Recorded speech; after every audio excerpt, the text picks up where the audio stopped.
Hello students, ये आपका part 7 video इस चैप्टर का। पार्ट 7 वीडियो में हम लोग चैप्टर पढ़ रहे हैं विद्युत धारा का चुंबकीय प्रवाह, और आज का हमारा पहला टॉपिक है अति भारण और लघु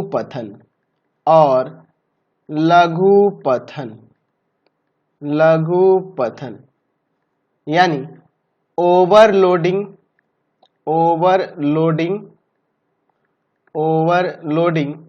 एंड शॉर्ट सर्किटिंग।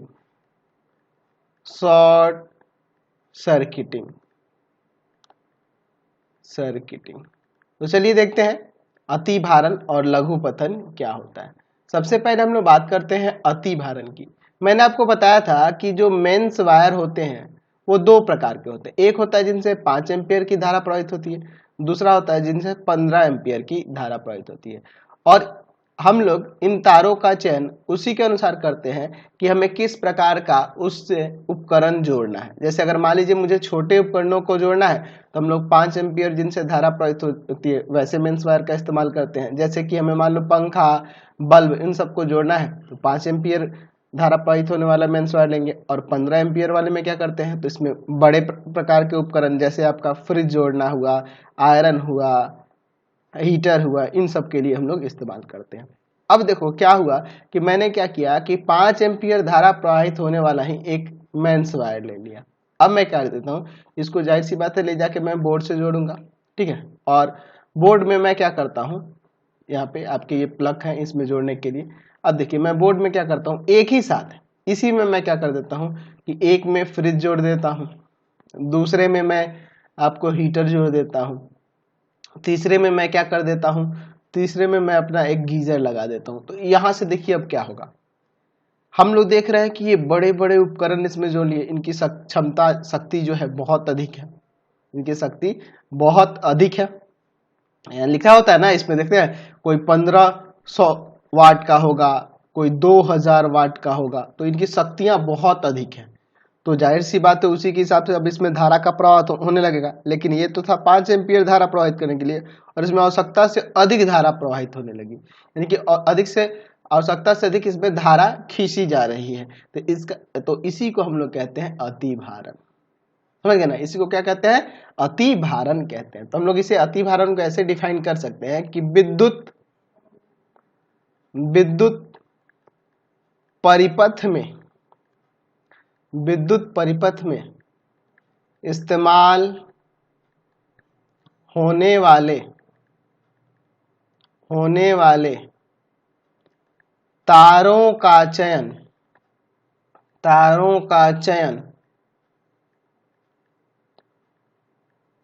उनमें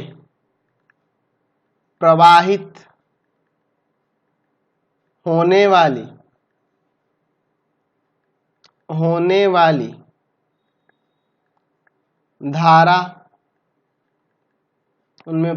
होने वाली धारा के परिमाण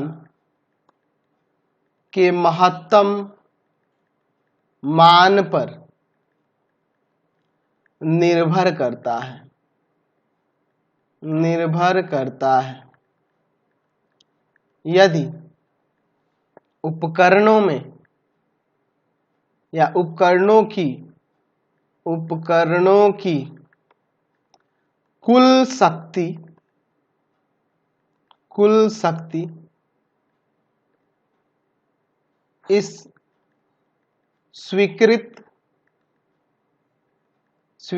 सीमा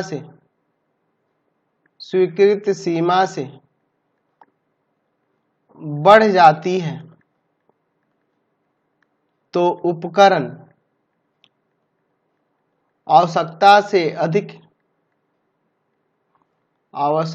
से अधिक धारा खींचने लगते हैं या खींचते हैं।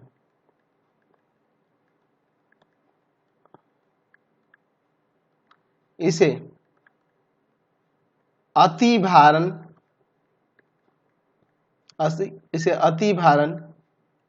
कहा जाता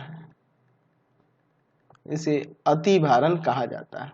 और लघु पथन क्या होता है, तो लघु पथन को समझ लीजिए। हम लोग देखते हैं कि तार के ऊपर जो होता है विद्युत रोधी पदार्थ की परत चढ़ी हुई रहती है। तार अंदर रहता है और उसके ऊपर विद्युत रोधी पदार्थ की परत चढ़ी होती है।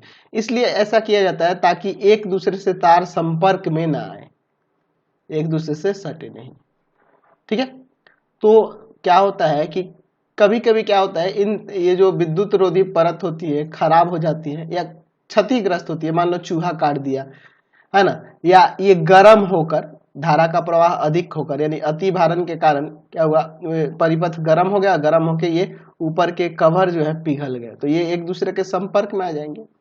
और ये जब आपस में संपर्क में आ जाएंगे तो ऐसी स्थिति में क्या होता है, परिपथ का प्रतिरोध जो होता है लगभग शून्य हो जाता है। और परिपथ का प्रतिरोध लगभग शून्य हो जाएगा तो हमें यहाँ पे आवश्यकता से अधिक धारा प्रवाहित होने लगेगी, है ना, बहुत अधिक धारा प्रवाहित होने लगेगी। और बहुत अधिक धारा प्रवाहित होने लगेगी तो इसी बहुत अधिक धारा प्रवाहित होने लगती है तो इसी को हम लोग क्या कहते हैं, लघु पतन कहते हैं। कभी कभी क्या होता है कि ये संपर्क में आएंगे ना तो इनमें चिंगारी भी निकलती है और इससे आग भी लग जाता है और जो आपका परिपथ है पूरी तरह से जल जाता है। एक ही बार बहुत सारे बम बम आवाज आता है और सर्किट जो हमारा परिपथ होता है वो जल के नष्ट हो जाता है पूरी तरह से। ठीक है, तो हम लोग इसे लिख सकते हैं कि परिपथ में काम आने वाले सभी तारों के ऊपर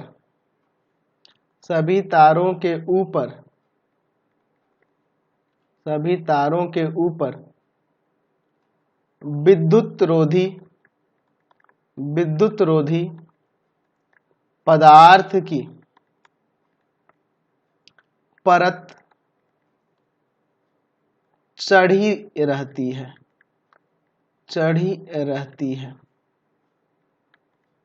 इसके फलस्वरूप क्या होता है, तार संपर्क में नहीं आते हैं। इसके फलस्वरूप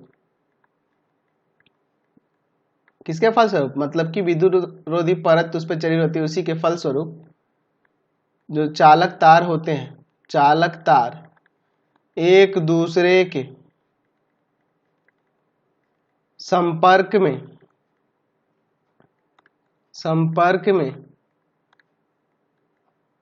नहीं आ पाते हैं। कभी कभी तारों के विद्युत रोधी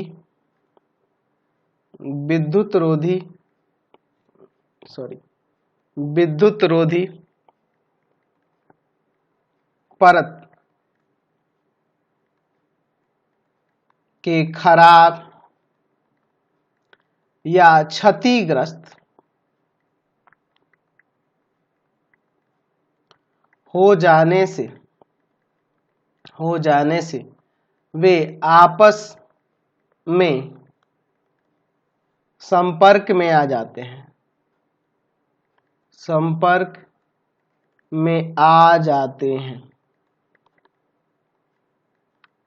ऐसा होने पर परिपथ का प्रतिरोध लगभग शून्य हो जाता है, है ना। परिपथ का प्रतिरोध क्या हो जाता है, शून्य हो जाता है, तो उसमें धारा प्रवाहित अधिक होने लगेगी और परिपथ में बहुत अधिक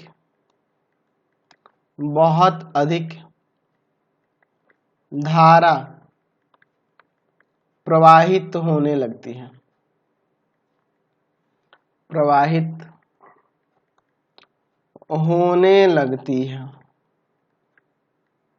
इसे लघु पतन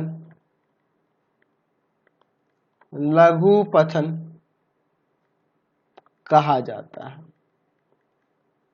इसी को क्या कहते हैं, लघु पतन कहते हैं।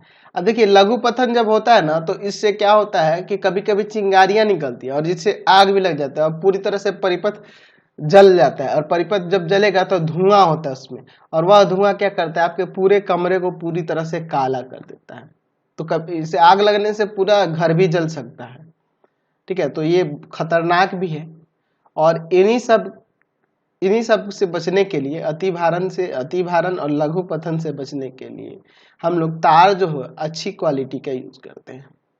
ठीक है, हम लोग क्या करते हैं, लघु पतन से बचने के लिए हम लोग तार जो होता है, तार के ऊपर तो एक परत होती ही है, उसके साथ साथ हम लोग क्या करते हैं, उसके ऊपर बहुत सारे जैसे आपके अच्छे कोई विद्युत रोधी पदार्थ की परत लगवा देते हैं, है ना। जैसे कि उस पर हम लोग अलग से चाहे तो उस पर प्लास्टिक का, रबड़ का या कपड़े की परत चढ़वा सकते हैं। देखते होंगे बहुत सारे वायर, जैसे आप देखते नहीं हो, प्लास्टिक एक परत चढ़ा रहता है, आयरन का जो वायर होता है अंदर से वायर के ऊपर एक परत होती है और उसके ऊपर एक कवर लगा दिया जाता है ना, कपड़े का एक कवर लगा होता है, तो उससे भी सुरक्षित रहते हैं तार, एक दूसरे के संपर्क में नहीं आ पाते हैं। ठीक है, जो हम लोग का घर के अंदर परिपथ होता है ना, वो देखना अलग अलग बट जाता है। आजकल क्या होता है, घर में जैसे मान लो 4 मैं फ्लैट बनवाता हूं, तो क्या किया जाएगा कि चारों फ्लैट के लिए अलग अलग, ठीक है, इन चारों फ्लैट के लिए अलग अलग इनके लिए तार दौड़ाया जाता है, यानी एक परिपथ को विभिन्न भागों में बांट दिया जाता है। इससे क्या होगा कि मान लो एक में लघु पतन हुआ, है ना, तो एक ही जलेगा, एक ही कमरे के, एक ही फ्लैट के सभी वायर तार जलेंगे, बाकी सब सुरक्षित रहेगा, तो हम लोग इसको बदलवा देंगे। तो इसीलिए अलग अलग बांट दिया जाता है। आप अपने भी घर में देखोगे तो इसी तरह से वायरिंग की जाती है। ठीक है, दो दो रूम का अलग अलग बना दिया जाएगा उनके लिए। तो इससे क्या होगा, परिपथ को विभिन्न भागों में बांटने से क्या होगा कि सभी भाग एक साथ नहीं जल पाएंगे, है ना। अगर कभी अति भारण या लघु पतन हुआ तो क्षतिग्रस्त सीमित संख्या में होगी, मतलब मान लो 2 ही कमरे में होंगे, बाकी सब आपका कमरा बच जाएगा। ठीक है, तो इसीलिए ऐसा किया जाता है। ठीक है, अब इन सब से बचने के लिए हम लोग फ्यूज का भी इस्तेमाल करते हैं। तो फ्यूज के बारे में भी, सुरक्षा फ्यूज के बारे में भी हम लोग पिछली चैप्टर में देखे थे, लेकिन यहाँ पर भी दिया है तो हम लोग दोबारा से देख लेते। चलिए, तो ये जो आप फिगर देख रहे हैं आपके क्या है, फ्यूज है। इसके बारे में पिछले चैप्टर में भी आपको बता चुका हूँ, मैं दोबारा से यहाँ बता रहा हूँ, शॉर्ट में थोड़ा सा बताऊंगा। ठीक है, फ्यूज देखते हैं क्या होता है। इसे हम लोग सुरक्षा के दृष्टि से लगाते हैं परिपथ में। ठीक है, ये एक तार का टुकड़ा होता है, इसके अंदर देख लीजिए, फ्यूज एक तार का टुकड़ा होता है, जिसे क्या करते हैं, पदार्थ की प्रतिरोधकता इसकी बहुत अधिक होती है और गलनांक बहुत कम होता है। ठीक है, इसका गलनांक बहुत कम होता है, तो प्रतिरोधकता बहुत अधिक होती है और गलनांक बहुत कम होता है। तो इसके कारण इसमें धारा का प्रवाह आसानी से होता है, धारा का प्रवाह अधिक होता है। लेकिन जब कभी अति भारण या लघु पतन होता है, तो जब इसमें आवश्यकता से अधिक धारा प्रवाहित होने लगेगी, जब आवश्यकता से अधिक धारा प्रवाहित होने लगेगी तो क्या होगा, ये पिघल जाएगा, क्योंकि इसका गलनांक बहुत कम होता है। ठीक है, तो ये सुरक्षा के दृष्टि से लगाया जाता है। तो जो मेंस वायर होते हैं उन्हीं में लगाया जाता है, यानी कि जो विद्युन्मय तार होते हैं उन्हीं में लगाया जाता है। तो जो 15 एम्पियर वाला परिपथ होगा, तार होगा, है ना, उसमें फ्यूज वायर थोड़ा मोटा होता है, और जो 5 एम्पियर वाला विद्युन्मय तार होगा वह, उसमें जो फ्यूज वायर इस्तेमाल होता है वह पतला होता है। ये दोनों फ्यूज वायर है, इसमें भी देखना यहाँ से यहाँ एक तार लगा दिया जाता है पतला सा। ठीक है, तो जो फ्यूज वायर होता है वह शुद्ध टीन का बना होता है, ये जो तार इसमें लगाया जाता है वो शुद्ध टीन का होता है। ठीक है, और या फिर तांबे और टीन के मिश्र धातु का भी बना होता है, या तांबे और टीन के मिश्र धातु का भी बना होता है। अब हम लोग क्या करते हैं, कभी कभी देखना ये पिघल जाता है ना, तो हम लोग कोई भी तार लेकर इसमें जोड़ देते हैं, कोई भी तार लेकर जोड़ देते हैं। ये बहुत ही गलत बात है, क्योंकि उसको जोड़िएगा तो फिर वो सुरक्षित नहीं है, क्योंकि आवश्यकता से अधिक धारा प्रवाहित होने लगेगी तो ये पिघलेगा नहीं। अगर हम लोग कोई भी तार लगा दें तो पिघलेगा नहीं, धारा का प्रवाह लगातार होता ही रहेगा। तो आपका अति भारण या लघु पतन जो जैसे था वैसे होता रहेगा, और उससे क्या होगा, आपका परिपथ जो होगा क्षतिग्रस्त हो जाएगा। तो ध्यान रखना, फ्यूज वायर ही यहाँ पे इस्तेमाल करना, कभी ये पिघल जाए तो। तो इसीलिए ना हम लोग इसका इस्तेमाल करते हैं ताकि हमारा परिपथ सुरक्षित रहे। आवश्यकता से अधिक धारा प्रवाहित होने लगे या कहीं पे लघु पतन हो तो वहां पे भी तो आवश्यकता से अधिक धारा प्रवाहित होगी, तो जिसके कारण क्या हो जाएगा, यह पिघल जाएगा। आवश्यकता से अधिक धारा प्रवाहित होने लगेगी तो ये गर्म होकर पिघल जाएगा क्योंकि इसका गलनांक बहुत कम होता है। तो लिखेंगे यहाँ पे, लिख सकते हैं कि फ्यूज वायर या फ्यूज तार या फ्यूज ही लिख सकते हैं, सिर्फ फ्यूज ऐसा तार का टुकड़ा है। फ्यूज ऐसे तार का टुकड़ा, ऐसे सही रहेगा, ऐसे तार का टुकड़ा है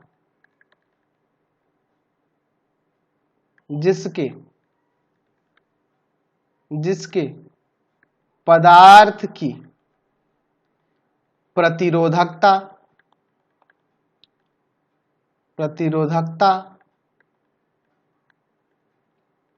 बहुत अधिक होती है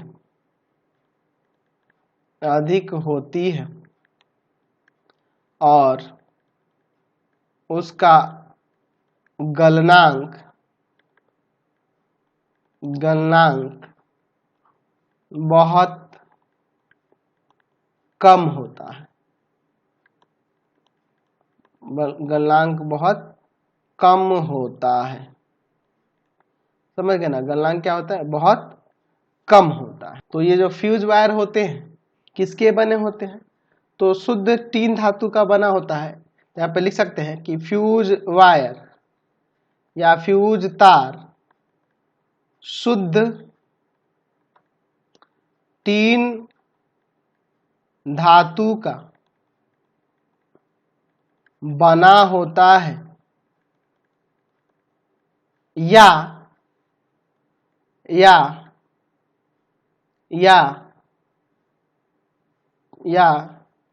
फ्यूज तार, ऐसे भी लिख सकते हैं, फ्यूज तार तांबे और टीन के मिश्र धातु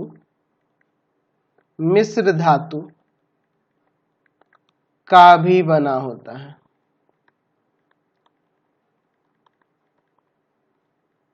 ठीक है, और इसे ध्यान रखेंगे कि हमेशा विद्युन्मय तार में श्रेणी क्रम में इसे जोड़ा जाता है। तो यहाँ लिख सकते हैं कि फ्यूज तार को सदैव, या फ्यूज को ही सिर्फ लिख सकते हैं कि फ्यूज को सदैव, देखिए फ्यूज तार की बात करेंगे तो ये वाला हो जाएगा, और फ्यूज की बात करेंगे ये पूरी रचना हो जाएगी, तो फ्यूज को ही लगाया जाता है। फ्यूज को सदैव विद्युन्मय तार के साथ श्रेणी क्रम में जोड़ा जाता है। और मैंने बताया था कि आवश्यकता अनुसार 5 एम्पियर वाली में होगी तो थोड़ा पतला फ्यूज वायर होगा, है ना, और 10-15 एम्पियर वाला विद्युन्मय तार होगा तो उसमें मोटा होगा थोड़ा सा। ठीक है, अच्छा, विद्युत का उपयोग जितना आसान है उससे उतने ही खतरे भी हैं, और वो खतरे कौन कौन से हैं और उनसे कैसे बचा जा सकता है, इन्हीं की हम लोग आज बात करने वाले हैं। अगर मैं बात करूं कि अगर मैं सुरक्षित ना रहूं और तार को ऐसे ही छूऊं, नंगे हाथों से नंगे पांव चला जाऊं, तो जाहिर सी बात है मुझे झटका लग सकता है। तेज झटका लगने से इंसान मर भी सकता है ना। तो ऐसे कई सारे इसके साइड इफेक्ट भी हैं, तो उनसे बचने के लिए हमें कौन कौन से उपाय करने चाहिए उसको समझ लीजिए। तो पहला तो ये होना चाहिए कि जो हम लोग इस्तेमाल कर रहे हैं वायरिंग में, जो आपके स्विच है, प्लग है, सर्किट है ना, या फिर उन जहां पे हम लोग तारों को जोड़े हुए हैं, तो वहां पे हम लोग को क्या करना होगा, सभी को अच्छे तरीके से कसे होना चाहिए। जो भी स्विच प्लग वगैरह जो है वो सही से कसे होने चाहिए। ठीक है, और प्रत्येक तार जो हो अच्छी क्वालिटी का होना चाहिए, है ना, उनकी आवश्यकता जितनी हो उसी के अनुसार उसकी मोटाई भी होनी चाहिए, है ना, उत्तम किस्म के विद्युत रोधी पदार्थ के उस पर कवर चढ़े होने चाहिए, यानी कि तार हमें अच्छे क्वालिटी का पीवीआर वायर जिसे बोला जाता है उसका इस्तेमाल करना चाहिए। ठीक है, तो हम लोग यहाँ पे पहला लिख सकते हैं कि स्विचों, प्लगों,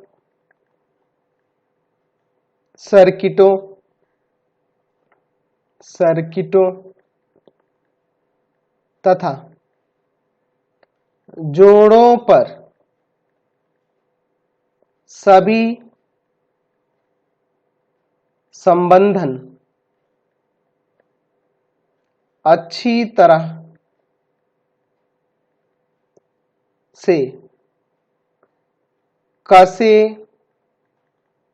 होने चाहिए, अच्छी तरह से कसे होने चाहिए। प्रत्येक तार अच्छे क्वालिटी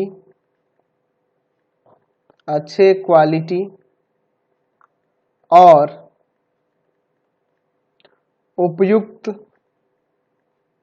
मोटाई का होना चाहिए,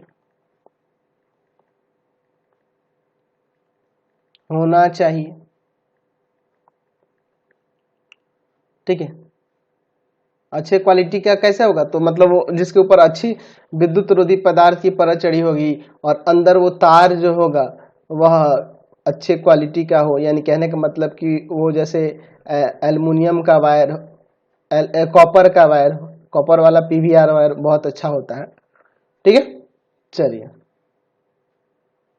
और हम लोग क्या करेंगे, जहाँ कटिंग हुआ हो, ज्वाइन हुआ हो, जहाँ पे जोड़ होंगी उसके ऊपर टेप लगा देंगे, है ना। लिख सकते हैं कि तारों का जोड़ विद्युत रोधी टेप से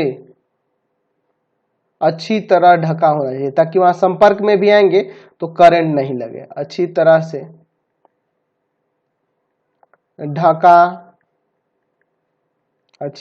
ढका होना चाहिए। चलिए, है ना।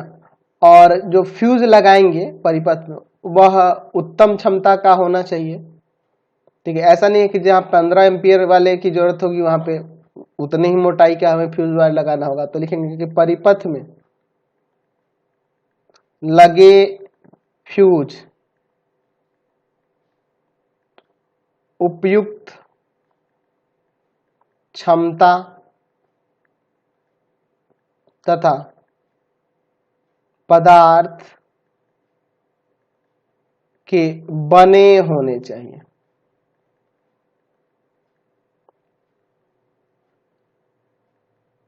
ठीक है, ताकि परिपथ हमारा सुरक्षित रहे, इसके लिए फ्यूज वायर अच्छा होना चाहिए। ठीक है, और क्या हो सकता है, अगर मान लो दूसरा वायर लगाओगे, मान लो नॉर्मल वायर जो होता है जो परिपथ में लगाया जाता है उसको लगा दोगे तो क्या होगा, उसका गलनांक निम्न नहीं होगा, तो उसमें धारा का प्रवाह हमेशा ही, अगर धारा आवश्यकता से अधिक क्षमता की बढ़ेगी तो धारा प्रवाहित ही होते रहेगी, परिपथ टूटेगा नहीं, जिसके कारण से क्या हो जाएगा, खतरा हो जाता है।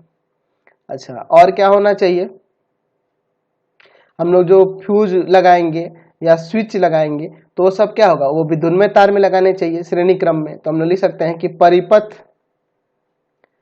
या परिपथों में फ्यूज तथा स्विच विद्युन्मय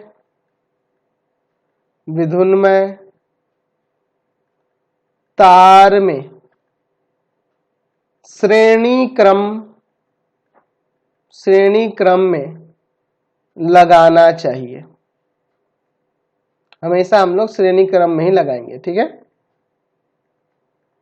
और क्या होगा, तो जो अधिक क्षमता वाले, अधिक शक्ति वाले उपकरण हैं, अधिक शक्ति वाले जो उपकरण हैं तो उनको एक उसमें से भूतार से भी कनेक्ट करना चाहिए। देखते हैं ना आप, बड़े क्वालिटी के बड़े शक्ति वाले जो उपकरण होते हैं, जैसे आप आयरन देखना तो उसमें 3 प्लग होता है, 3 प्लग जिसे बोलते हैं। एक तो विद्युन्मय तार एक उदासीन तार के लिए और एक भू तार के लिए होता है। जो ऊपर वाला होता है भू तार के लिए होता है। आप अपने मोबाइल के चार्जर में भी देखना, अभी तो नहीं आ रहा है, पहले आता था, एक भू तार के लिए भी होता था।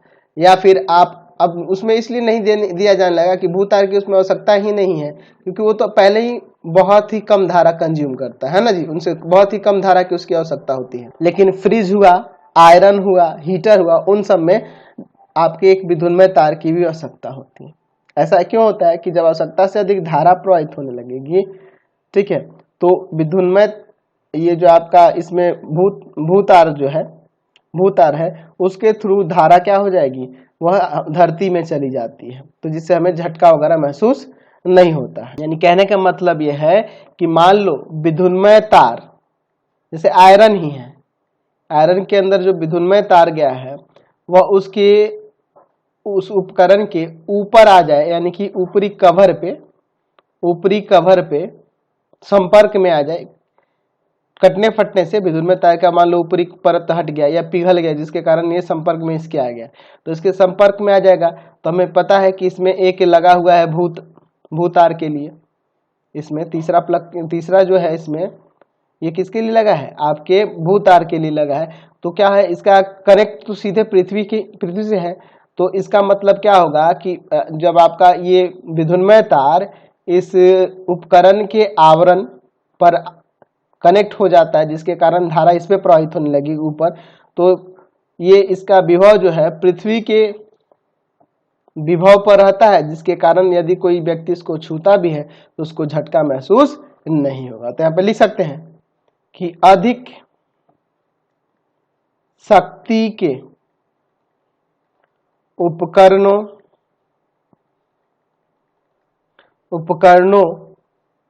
को भूतार से अवश्य संपर्कित करना चाहिए।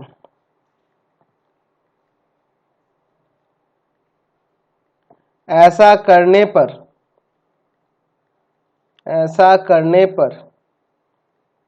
इनके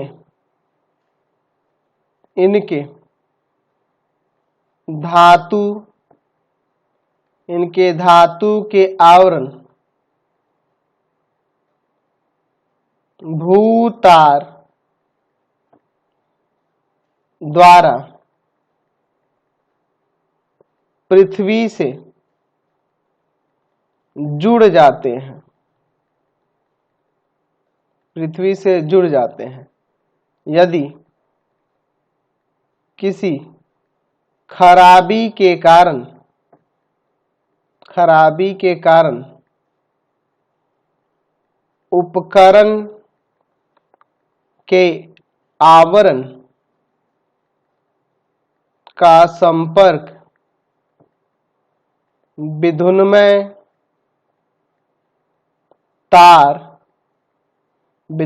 तार से हो भी जाता है, तो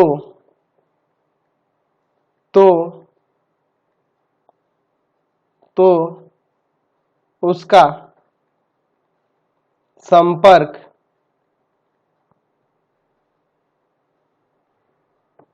उसका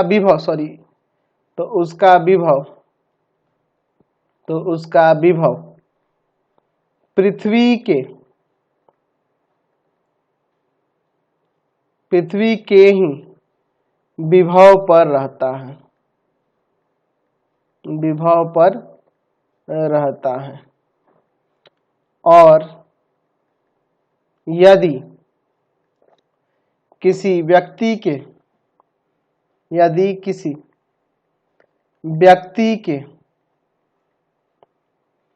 शरीर का संपर्क उपकरण के धातु के आवरण से हो भी जाए, तो उसे विद्युत का झटका नहीं लगता, नहीं लगता। ठीक है। अच्छा, और तार वगैरह को छूने के समय क्या करना चाहिए हमें? हाथ में ग्लव्स वगैरह पहन लेने चाहिए, पैर में जूते पहन लेने चाहिए या चप्पल पहन लेनी चाहिए। तो हम लोग लिख सकते हैं कि यदि किसी विद्युत परिपथ विद्युत परिपथ परिपथ में कहीं कोई मरम्मत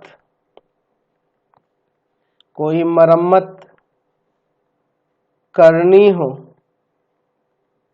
या कोई अन्य कार्य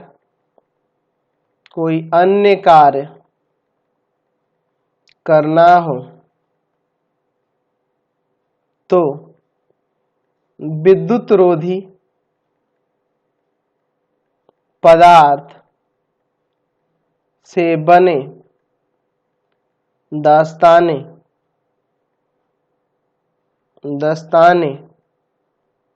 तथा जूतों का इस्तेमाल करना चाहिए। क्योंकि हम लोग तो चालक हैं भाई, अगर डायरेक्ट संपर्क में आएंगे तो हमसे धारा प्रवाहित होने लगेगी और हमारे शरीर से धारा प्रवाहित होने लगेगी तो हमारा खून जलने लगेगा और फिर हम लोग मर भी सकते हैं या झटका भी लगता है।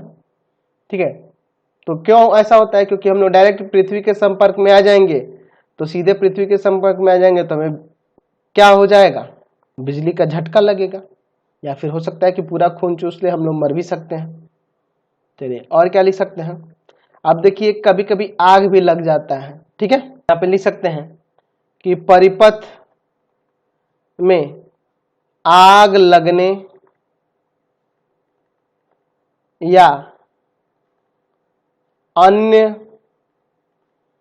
किसी दुर्घटना के होने पर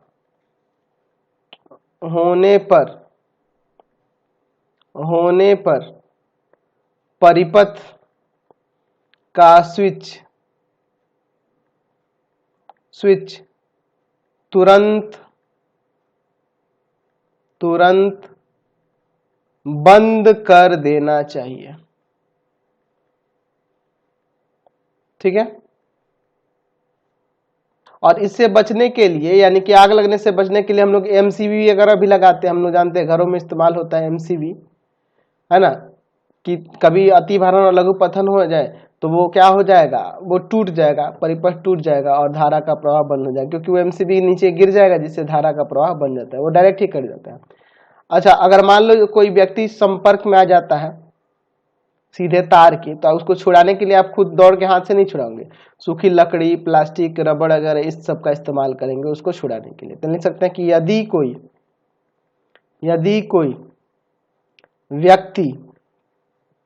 कोई व्यक्ति दुर्घटनावश विधुन्मय तार के सीधे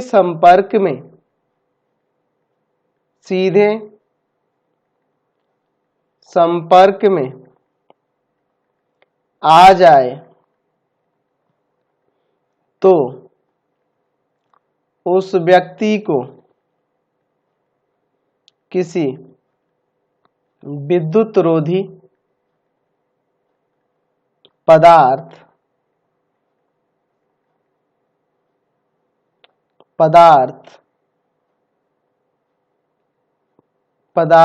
की वस्तु से छुड़ाना चाहिए। यानी कि खुद दौड़ के बचाने के चक्कर में खुद भी चिपक के मर जाओ।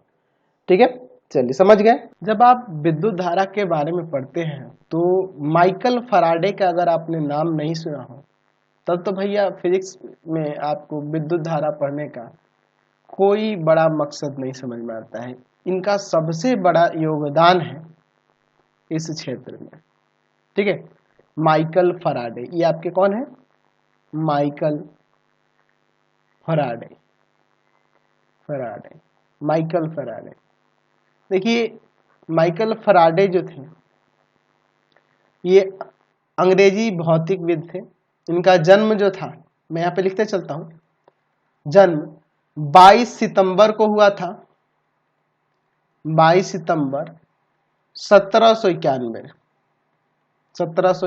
हुआ था। ये लोहार परिवार के थे, बहुत ही गरीब घर से थे। ये किसी जगह पर जिल्दसाज यानी कहने का मतलब कि किताबों के ऊपर कवर लगाने का काम करते थे। सोचो, किताबों के ऊपर कवर लगाने का काम करते हैं। इनकी पढ़ाई में बहुत रुचि थी, लेकिन गरीब होने के कारण इनको बहुत सारी दिक्कतों का सामना करना पड़ता था। तो ये क्या करते थे, किताबों के ऊपर कवर लगाते थे। तो ये जब कवर लगाते थे तो उन किताबों को साथ साथ पढ़ भी जाते थे। देखो कितनी अच्छी रुचि है इनको कि वो जो जिल्द लगाएंगे ना जिस किताब को, उसको वो पढ़ जाते थे। ठीक है, तो इनके अंदर पढ़ने की, विज्ञान के प्रति जो रुचि हुई बहुत ज्यादा उत्पन्न होने लगी। अब इनको ना एक बार मौका मिला, एक रसायन शास्त्र थे, कौन थे, सर हम्फ्री डेवी, इनके भाषण को सुनने का मौका मिला। किसको, माइकल फैराडे को। सर हम्फ्री डेवी के भाषण को सुनने का मौका इनको मिला। तो इन्होंने क्या किया, इनके भाषण को सही से सुनकर और सावधानी पूर्वक लिखकर उस पर जिल्द चढ़ाकर किसको भेज दिया, डेवी को ही भेज दिया।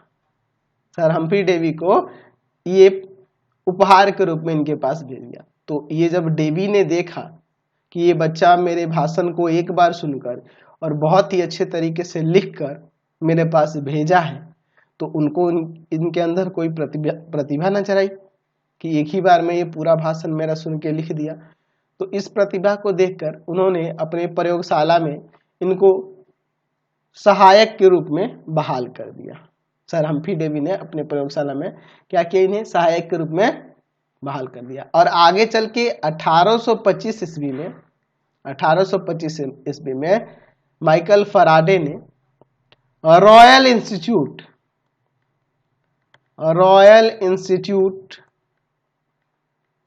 इंस्टीट्यूट के निदेशक यानी डायरेक्टर के पद पर ये बहाल हो गए। और वो किसके जगह पे आ गए, डेवी के स्थान पर आ गए। ठीक है, और इन्होंने फिजिक्स में बहुत सारे खोज किए। जो आपके माइकल फैराडे थे, फिजिक्स में बहुत सारे खोज किए। और इनकी मृत्यु जो हुई, माइकल फैराडे की मृत्यु की बात करें तो इनकी मृत्यु 25 अगस्त को हुई 1867 में। तो ये सब याद रखेंगे आप, बहुत ही बड़ा योगदान है, तो इनका नाम लेना आवश्यक था। इस चैप्टर को अब हम लोग खत्म कर चुके हैं, वीडियो को एंड करते हैं। आगे हम लोग क्वेश्चन आंसर को देखेंगे। आपको हमारे 3 चैनलों को सब्सक्राइब करना होगा। पहला है पाथ फाइंडर क्लासेस छपरा, दूसरा है आपका भारती भवन रविकांत सर, भारती भवन रविकांत सर,